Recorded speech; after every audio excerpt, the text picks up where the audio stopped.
The idea of a so-called skills gap, that is the notion that there are millions of unfilled job vacancies across different economic sectors due to a general shortage of skilled workers, is a relatively new idea since the ascendance of industrial capitalism. Shortages of skilled workers have been a recurring phenomenon since then, showing higher frequencies in periods of rapid economic expansion and in specific sectors, occupations, and regions. But it was never considered an endemic problem across time and space. Not until the early 1980s in the US. The skills gap idea is, as far as I know, a US idea. It originated in the US, promoted by employer organizations, consulting firms, and government officials. And in no other country has achieved such a high level of influence in public discourse and public policy. The skills gap idea has been constantly refuted by the vast majority of the expert, academic, and professional communities. The main proponents of the idea, however, have systematically ignored readily available empirical evidence showing that there is not a serious shortage of skilled workers in the US labor market. This approach has been remarkably consistent over time, either in recessions or expansions, both in the business community and across party lines in the federal government, but it's now reaching catastrophic undertones. Labor Secretary Acosta recently said that the US faces a serious skills gap, an alarming statement that resonates with a recent report by the Business Roundtable, an association of CEOs of leading US companies, where we read that the US is experiencing a workforce skills gap that is holding our economy back and threatening our economic future. So a cursory examination of US official data suggests a drastically different story. According to the latest employment projection data prepared by the Bureau of Labor Statistics, BLS, in 2014, nearly 64% of all jobs require a high school degree or less. 11% require more than a high school degree, but less than a bachelor's degree, with roughly half of them being post-secondary non-degree awards. And a little more than a quarter of total jobs require a bachelor's degree or more. By 2024, the BLS anticipates little change to these employment shares, as shown in Table 1. Additionally, the same BLS program indicates that 74% of all jobs require no training or short-term training, meaning less than a month or a month, and that 85% typically require no work experience at all, either in 2014 or in 2024. Jobs require, or rather offering internships, residencies, or apprenticeships only accounted for 4% and 2% of total employment in 2014, respectively. And these shares are also not expected to change by 2024. These data refer to jobs, not to people filling them. If we include the educational attainment of employees ages 25 and older, and compare it with the educational attainment typically required by jobs, after collapsing some categories to make them comparable, we observe an important mismatch between the supply and demand of diplomas and credentials, as shown in Table 2. This simple tabulation reveals an important relative surplus of jobs requiring a high school diploma or less, which accounts for nearly 70% of all jobs, in sharp contrast with the fact that only 1/3 of all employees report a high school diploma or less as their maximum level of educational attainment. This implies different degrees of overqualification for higher levels of educational attainment, starting with a higher category, advanced degrees. We observe an excess of advanced degrees credentials relative to the available jobs for the category. There are only 3 jobs requiring an advanced degree for each 10 employees with a level of educational attainment. The relative surplus of advanced degrees moves to lower categories, especially to the bachelor's degree category, increasing the competition for jobs that require a bachelor's degree. The resulting surplus also moves downwards, putting additional pressure on the already saturated market of jobs requiring an associate degree or some college, where we see that there are roughly 2 jobs requiring an associate degree for each 10 employees with a level of educational attainment. The overall surplus of post-secondary credentials moves to the larger pool of jobs requiring a high school degree or less. So the rate of overqualification of workers with post-secondary education is, however, underestimated using this simple method. Different studies conducted at the individual level indicate that the rate of overqualification of employees with a bachelor's degree or more ranges from 35% to 50%, with this number being even higher for those with associate degrees or some college education. The problem of overqualification, also known as underemployment, overeducation, or malemployment, is indeed a generalized problem across industries, regions, and advanced economies. According to Peter Capelli, professor of management at the Wharton School, the prevailing situation in the US labor market, as in most developed economies, continues to be skill mismatches, in which the average worker and job candidate have more education than their current job requires. James Bullard, president of the Federal Reserve Bank of St. Louis, has recently claimed that having such large numbers of underemployed college graduates is a waste of resources. This doesn't mean, of course, that there are no specific labor shortages in some sectors, occupations, and regions over definite periods of time. We know that these specific shortages can be the result of several factors, like different investment patterns across industries and regions, the decline of firm-specific training and internal labor markets or career ladders, with the resultant rise of lateral hiring of senior candidates, the decline of vocational high school programs, and changes in hiring practices.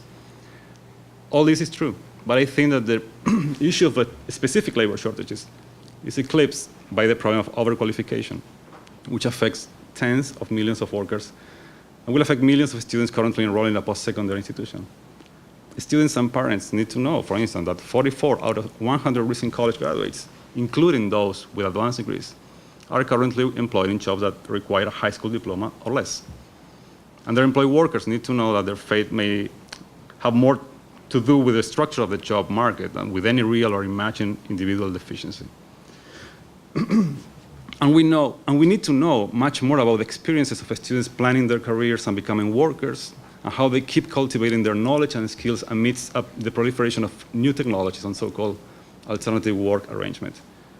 To conclude, I think that we need to start talking less about an always elusive shortage of skilled workers, and more about the abundance of knowledge and skills, and the shortage of jobs that effectively employ them. I want to put out some data points about the potential gender gap when it comes to skill acquirement and the different gender compositions across industries in the US. It's a point that I think is relatively under-discussed amongst the public. Maybe a lot of us in this room are aware of it, but I have some interesting trends to point out. So what I have here is the share of the population in Wisconsin with a bachelor's degree or higher by gender, by cohort. So you'll see, actually, if you start furthest to the right, that among our oldest cohort, it's probably what you expect. Men far exceeded women in the share of the population with a bachelor's degree or higher. And then as we've kind of marched through time, we've seen women achieve education at higher rates. So gender equality, I think, nearly the case in the cohort that's 45 to 64. And then what I think is most striking is the youngest cohort, where we have women kind of far exceeding men in the share of bachelor's degree or higher. And then to connect to what Matthias was sharing with us, does this mean that women are more likely to suffer the consequences of being overqualified? How is this going to play out in the labor market? So here to kind of match this up with industry, we have the share of men and women in manufacturing and then health and education services. And you'll see that these are almost opposite here. We have in the manufacturing sector, roughly 75% men, health and education, if I'm eyeballing this room, similar composition, 75% female, just 25% of men. So we are seeing different patterns still in terms of where men and women are seeking employment, the industries where they look, where they go for jobs.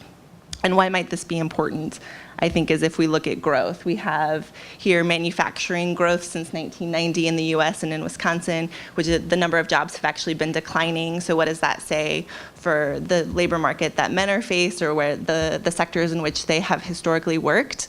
There's some really interesting research coming out now that shows that these contractions of manufacturing are linked to what we economists call the declining marriage market value of men. So basically, so what they're referring to, right, is that as women have become breadwinners and men have lost some employment opportunities, that this has played out in the household, and that this has had consequences for long-term unemployment, for the number of children born out of wedlock, for single-parent households, for even drug addiction and those types of things. So this is playing out in communities, I think, in a pretty big way, particularly in rural America, which tends to have larger shares of manufacturing. Meanwhile, we have really high growth in education and health services where women have been going to work. So I've seen these interesting articles pointing to some reluctance of men to go to work in what have been deemed kind of pink-collar jobs.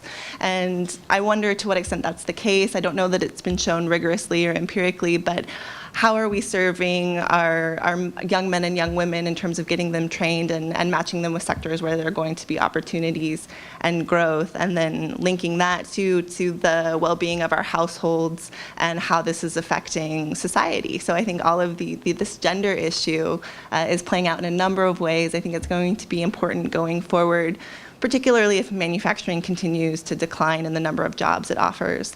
And it's not just declining, it's changing too. We're seeing automation that's probably going to reform the labor demands in manufacturing.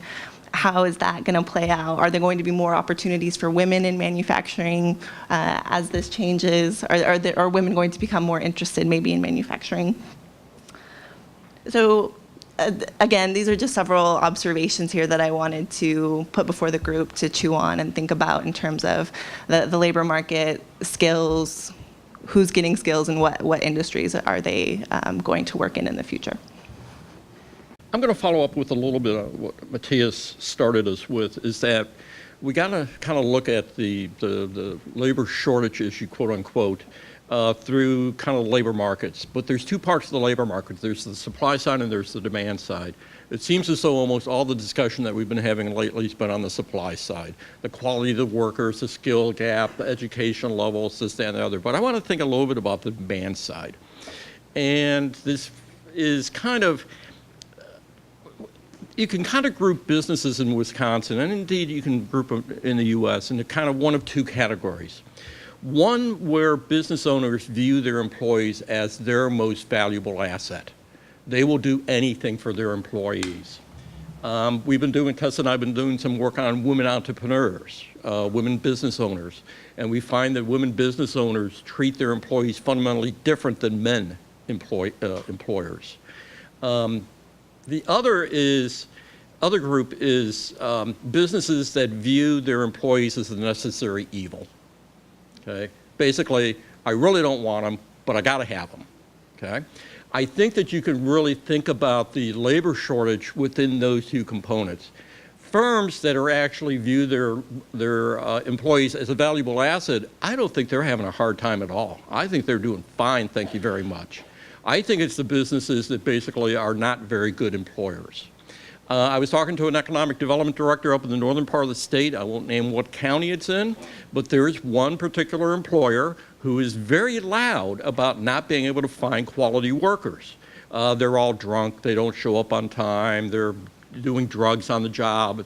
And the economic development director said, you know, there's a reason that person's having a hard time retaining employees. Nobody wants to work for me, he's a jerk. Those kinds of businesses, I think, are experiencing a labor shortage.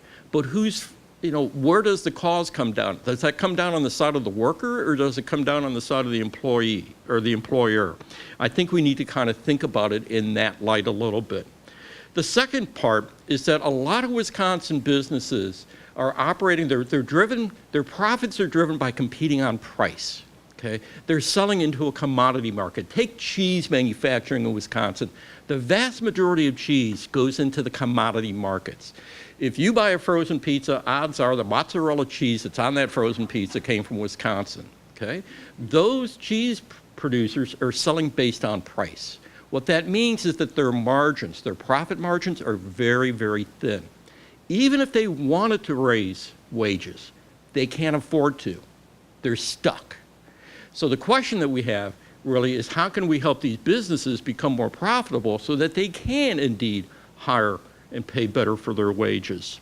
Okay? The other thing that's coming on here is that some of the larger employers that actually offer healthcare benefits, one of the things that we're finding is that wages are flat, but if you look at the cost of labor to employers, it's actually trending upwards. And what it is that it's healthcare benefits. The firms that are able to actually pay a little bit more, that little bit of increase in a pay is getting eaten up in healthcare costs. So the employee isn't really seeing it in their pocket. Okay, that's another fundamental issue that has nothing to do with the supply of labor. The third component is what we economists call a spatial mismatch. What this is essentially saying is that there's a surplus of workers in one part of the state and there's a deficit of workers in another part of the state. Think of Milwaukee. Think of metropolitan Milwaukee. How many times have you driven through, say, the suburbs of Milwaukee And there are lots and lots and lots of fast food restaurants and retail places that have help wanted signs, okay? You go into the inner city of Milwaukee, there's very high unemployment rates. There's a mismatch there. Now the question is that why aren't those workers commuting out and taking those jobs, okay? What kind of jobs are these paying? Fast food, what does fast food pay? $10 an hour? Do you get health care benefits? Nah. Okay, is it worth your time to commute? Probably not. Okay, so there's a problem there in terms of the jobs where we're having a shortage of workers, it doesn't make sense for people to commute. So there's a spatial mismatch there. Okay, that's a problem. The second component is that it used to be for years, the research has suggested that people follow jobs. If there's jobs opening up in a particular community, people will move in to take those jobs. What we're finding is that that's switching. It's now turning out that jobs follow people. What we're finding is that more and more people are making a location decision based on quality of life. I want to live in a really nice place, okay? And I'll worry about finding a job once I get there. So if you're an employer and you're in an area that is not a very high quality of life place, you're going to have a hard time attracting workers no matter what. Okay? That's why a lot of communities in Wisconsin are pursuing this idea of placemaking. They're trying to make their communities as pleasant a place to live as possible with the idea that it will attract people and have good impacts on the community. The second thing under the spatial mismatch, or the third thing, is the rate of migration in the U.S., the ability of people willing to pick up and move to where the jobs are has plummeted. People are not as mobile as they used to be, okay? How many people in this room have picked up and migrated? You're the odd ducks, okay? Most people are not moving. Now, why is that? Well, it's two-earner households. Somebody's anchored there. Part of it is because of the housing market. I can't sell my house, I'm stuck here. Some of it's just personal decisions. Okay? I don't want to leave my family, I don't want to leave my friends. The other reason is, why would I move to the other side of the state to get a job at a fast food restaurant? It just doesn't make sense. Okay? So I think that while we're looking at the supply side, it's really important. I think that kind of the current tone right now, that it's all on the supply of labor, it's all on the workers' shoulders, I think is missing a big component here. I think we need to separate out the types of businesses that we're talking about. Some businesses I don't think are having a hard time. Other businesses are having a hard time, and I think it's because of the nature of the work, it's the pay scale, and it's the work environment that they're having a hard time competing against. One thing I sort of feel in this room is that when you say skill shortage to a set of economists, there's a set of thoughts that instantly get triggered about supply and demand. When you say internship to a set of economists, or at least to me, I see free labor, right? I see a system of free labor. Which is a concern on a net scale, right? In the education sense, you're trying to make education work, and you see what an internship can do in an individual way for a worker, and that's a really important aspect to the educational process. But in the background, the economist thinks, that's a lot of free labor. That's a lot of free hours to throw at employers. And to thinking about the structure around what we're doing with internships and other forms of training is part of, I think, the bridge between these two conversations. So I know that, or I have a sense that maybe the way the supply and demand thing, which is so natural in some ways, is not the first thing. When you think about how you're working with an employer or how you're working with a student, often in the education setting, you're not thinking first about these issues of supply and demand. But those are so central to this question of the skill gap, because the skill gap is where the politics of kind of education reform get founded and driven. And so to me, you know, in classic academic form, the first thing I would do, which kind of echoes much of what's already been said, is to lament the lack of specificity when we use this phrase skill gap. We use it to mean everything. The failure of, we kind of throw in, we being a kind of political discussion in this state and in the nation, We throw in this cyclical shifts in the economy. So right now, workers do have a little more power than employers do because the unemployment rate is low. 7 years ago, that wasn't true. That cyclical fluctuation in unemployment, we're throwing that as part of the skills gap. The underlying shift, the aging out of the baby boom, which is a fact, is a piece of what everybody's identifying in the skill gap. But those are just blobbed together. Everything from soft skills to PhDs, right? Like, and then what happens, I think, is policymakers who have an impulse to put the blame on systems and workers, put all that together and say our systems, our education systems are failing, and workers need to be better, or we can't employ them. And so I think that lack of specificity pushes this political agenda further. And to me, that's, I think, the core of the real concern. And for me and for everybody here, right, you can't talk about skills gaps without thinking about what's going on with wages and job quality. The quality of graduates isn't one thing. The quality of jobs is another thing. If I'm offering jobs at $1 an hour and I can't fill my jobs, this is not a public policy problem. It is a job quality problem. And I think that generalized discussion, as is exactly what Steve was saying, puts those two groups of people together. Some who have sincere problems finding a specific skill in a short time way, and some who simply are not facing facts in the labor market about what workers can or can't commute for in terms of job quality, right? And so, so that's my, kind of quick start. And I've spent a lot of time talking to manufacturers in the Milwaukee area, or really talking to people who talk to manufacturers. And I have pondered this skill shortage thing through that lens. And I just want to offer 3 reasons why I think manufacturers often report skill shortages, in spite of the fact that you can't find upward wage pressure in Wisconsin's manufacturing industry. In fact, Tessa's chart showed the collapse in jobs, but right alongside that collapse in jobs is a collapse in wages.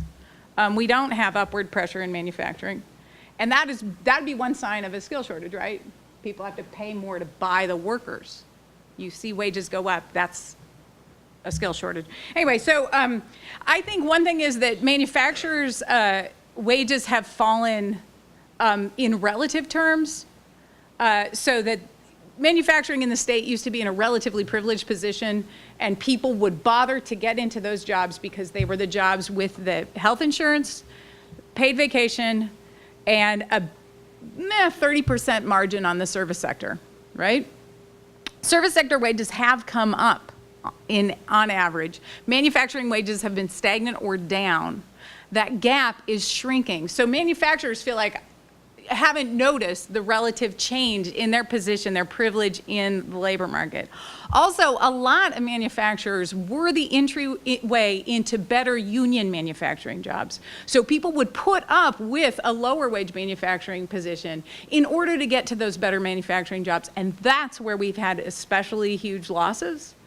So the incentive to put up with 2 years at a lower wage shop is reduced that way as well, and I don't think manufacturers are particularly in touch with that. And the third thing is that they've put temp agencies at the front door. And often the people who are screening workers into manufacturing aren't even able to see the skills they think they need because they don't know the jobs, right? This happened, I watched it sort of happen in the 90s in Dane County. If you want to get into a manufacturing shop in Dane County, you go through a temp agency. That's the front door. It's true in union shops in Milwaukee now.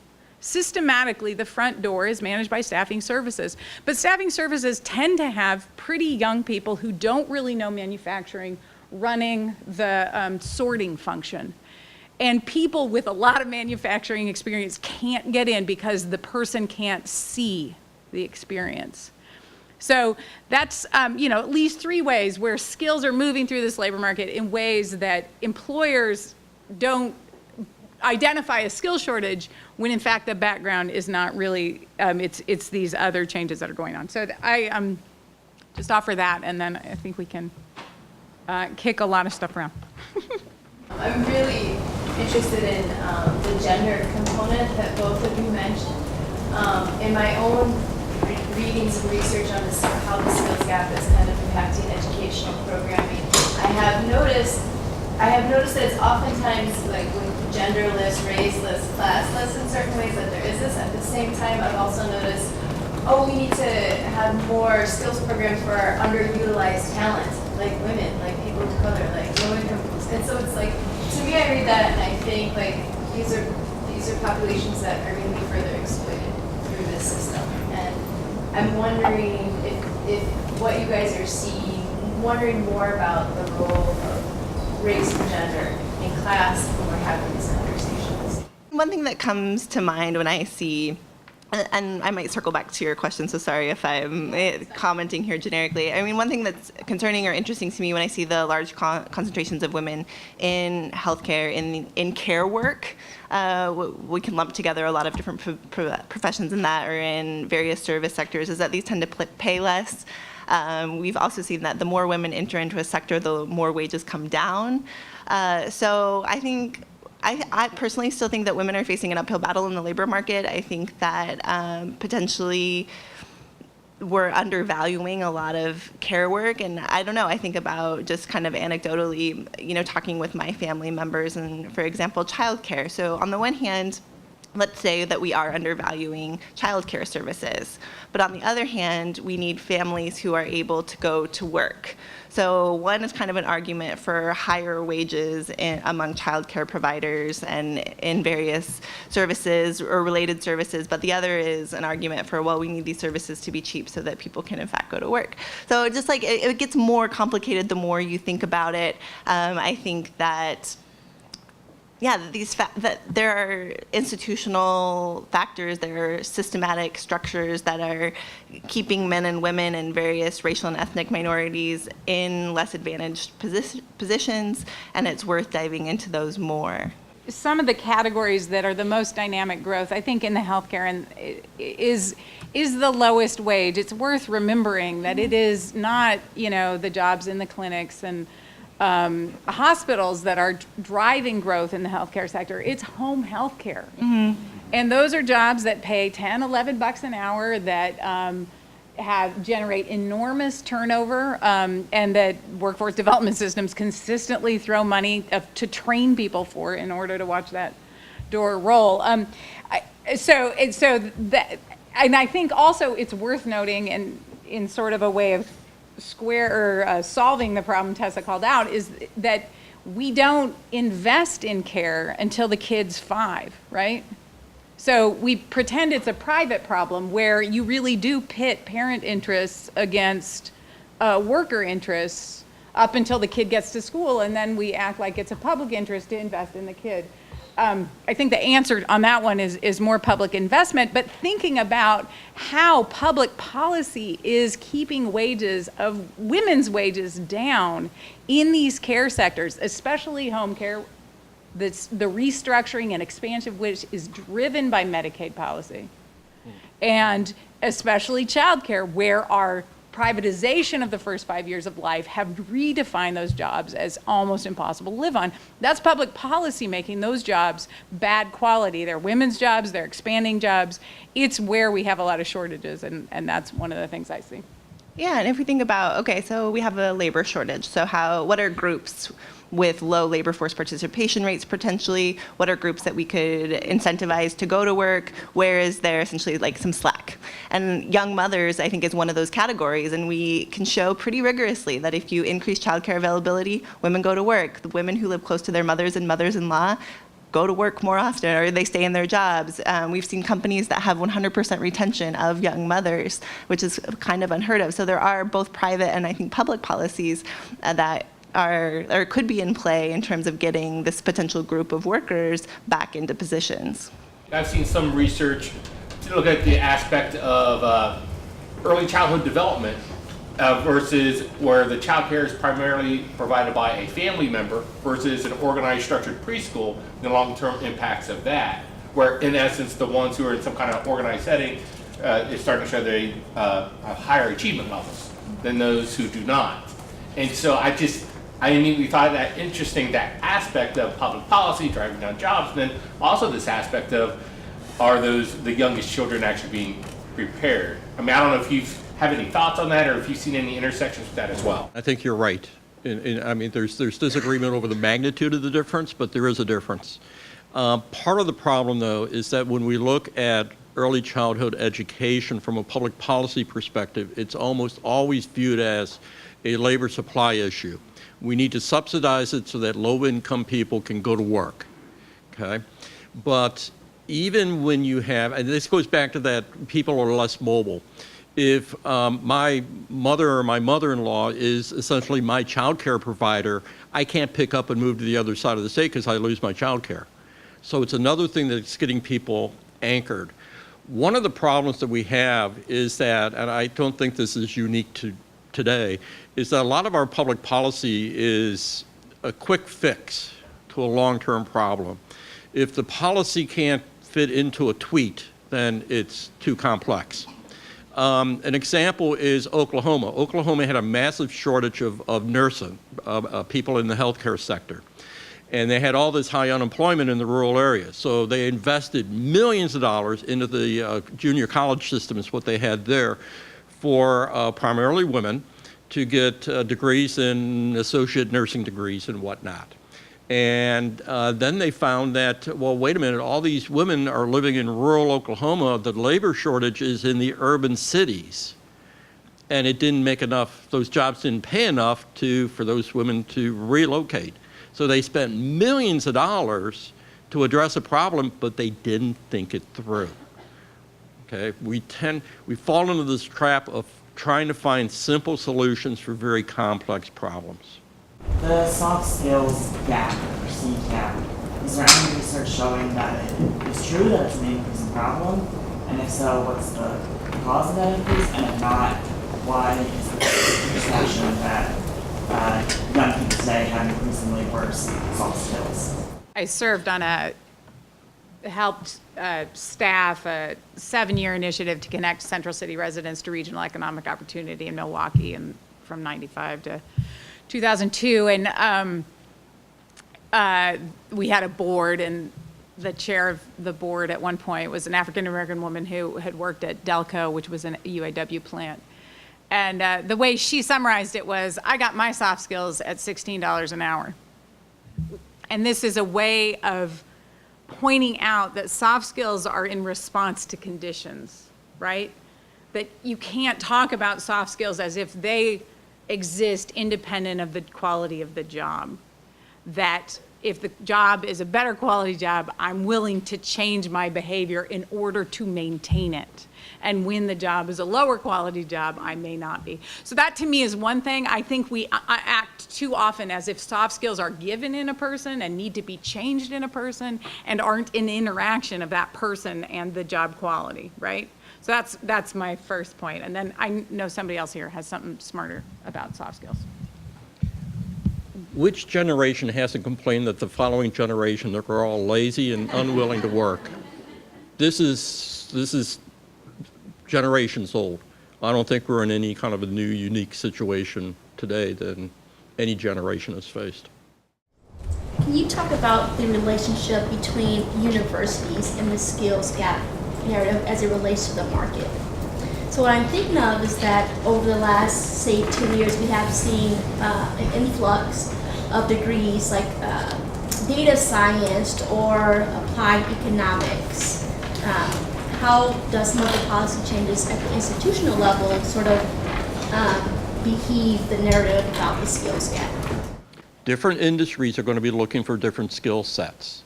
The University of Illinois undertook a major initiative looking at their undergraduate program campus-wide. And they were afraid, what they were thinking is that we're moving away from liberal arts education to more technical. We're training a bunch of technocrats. And are we getting this out of balance? And they did a major study talking to employers in Illinois. And the response was kind of somewhat surprising. What the employers said, and this is a number of years, I'm not going to date myself here, but essentially said, we want critical thinking, problem solving, communications, entrepreneurial behavior, teamwork. We will train them in everything else that they need to have. Okay? So basically what a lot of the major employers in Illinois were saying is that we want good people. They will get the specific training that they need here. Okay? Now, that's at a certain level. Now, if I'm looking to hire somebody to run the sandwich assembly line in my fast food restaurant, all I want them to do is show up on time and work. So it really varies by the type of industry that you're talking about. And this is the problem, is that we're lumping them all together. I do think that we do a disservice to some of our students in that we've really run away with, I think in some contexts, the idea of like, be what you want to be, do what you're passionate about. And I do think that those are like valuable and important points. But I also think that we don't necessarily talk about like, what are your marketable skills going to be when you're done? Do you have career and professional things in mind? Have you considered what the debt burden is going to be for you weighed against like starting salaries in this particular occupation? I think that there are lots of potential opportunities to enhance the way that we educate students and their kind of personal finances and how their choice of major could potentially relate to their trajectory in those areas. And this isn't to discredit, a liberal arts education. I think to Steve's point that employers are looking for a lot of things that don't necessarily stack up perfectly with any particular major, for example. But yeah, thinking about what marketable skills do I have when I'm done, and how am I going to extract those from the classes I'm taking and the internships I'm seeking and that kind of thing. This kind of skills, soft skills, so-called soft skills. The British call them attitudes. In the UK, it's attitudes. And in these employer surveys running by business consultants, some of which are not good, but most of the skills gap issues, if you dig, they are related to this attitude issue. So you are expecting a person who is just graduated from college to come with the attitudes that the workplace requires. So that doesn't make much sense, because you are being socialized in the workplace. So that's why internships are important, why apprenticeships are important, or this kind of culturalization, or socialization, professionalization of future workers. And here in the US too, if you dig into these employer surveys, the main issues are attitudes. We call it soft skills in this country, but really they're attitudes. Like how to behave in a workplace. Well, you learn this. You have to give it just as an entry-level position, just to learn how to socialize professionally in a workplace. But the thing is, employers are increasingly not willing to have that. They just want someone with those attitudes, appropriate and attitudes or skills, just available at the end when they just finish college. That's it, with or without work experience. So that's a serious issue. The credentializing and professionalization of different occupations. I'm thinking of something like the certified nurse's assistant that now have to be licensed in order to change bedpans in the state of Wisconsin, has helped perpetuate some of these problems and or some of the things that we as educational facilities encourage. What's that interaction with regard to a skill shortage? On the CNA side specifically, the credential is there's someone from the tech college here, but isn't it a 40-hour training? It's 120 hours, okay, right. It's a relatively short training, and with relatively little payoff in the labor market, but a little. I don't think certification or not certification is the thing that's driving the problem in those positions. What's driving the problem in long-term care, whether you're in home health, certified nursing, personal home care, all those positions, is this incredible wage pressure to keep the wages very low, and a reimbursement system that locks in past payment to the future. And so the wages that are today are, you know, either where they'll be or down a little in the future, given the structure of the payment. I think part of what we're seeing in the U.S. is, and actually they just came out with a very nice piece on income distribution and how income distribution is, and poverty is getting worse. I think what we're seeing is a bifurcation of the labor market in terms of the demand for jobs. We're seeing growth in the demand for high-skilled, requires a college degree, requires a master's degree. We're seeing a growth in those kind of jobs, and we're seeing a growth in the jobs that you don't even need a high school degree. Those jobs that are in the middle, I think that they're kind of sliding away. I think there is no labor shortage on those higher skilled jobs. The problem that we're having is those lower skilled jobs or no skilled jobs. Now, as a question, do we want to be promoting those kind of jobs as the future of the economic base of the state? Or do we want to try to shift it the other way? So do we create economic policies to basically build up this low end? Or do we want to say, we want to shift over to the other side? And I think right now the political discourse is that, no, we want to keep those lower end folks happy.